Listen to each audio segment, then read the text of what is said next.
Benta perlokan waras pi ko kubor. Tharbom ke Rusia ke company India nong ba juga Ukraine. Tong ini skam. Kambo missile Rusia baset pempetai Kiev. Wala penjot jaga jingbu dawai sumar ke pharmaceutical. Katkum na ke Ukraine embassy ha India. Kane ke jingbu dawai dashin kadai jong ke company India. Ke Ukrainian embassy ka ong. Missile Rusia bom ya ke jingbu mar jong ke Indian pharma company Kusum. Ke Ukrainian embassy ha India ka keno ba. Ke Rusia ka target ya ke Indian business. Ke Ukrainian embassy ha India harus social media X ka ong. Menta ka segi missile Rusia. Wala penjot ya ke jingbu dawai jong ke Indian pharmaceutical company Kusum. Katba kadang kam baka don ke jingde perlok ka bakar pang bak India. Ke Rusia kadai baka target ya ke business jong ke India. Penjot ya ke dawai dashin bari hok jong kelung kena bat jong keri orang ba. Ong ke Ukrainian embassy ha India. Ka video basa priang ha Twitter. Peni ka trending ka pami na ka jaga sya penjot.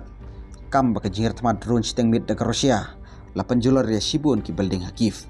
Ki drone ki lapan petai bom ya ka ying private ka non-residential building mansau langut. Ong u Kiev mayor. Ka state emergency service jong ka Ukraine kala ber marmar cakane ka jingjia. Bantem ya kading. Ka India kala pha ya ka humanitarian help sa Ukraine.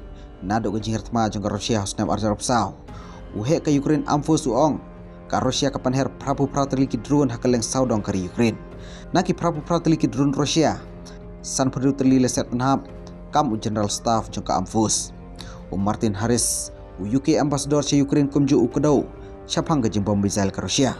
Lajar kata uklam kedau lada ka pharmaceutical godown ka dei jong ka India em. Ka sarkar India ba ka sarkar Rusia ki klempat ong ei sepangani ka kam. Kubli shibun story telah London Network Daily Post.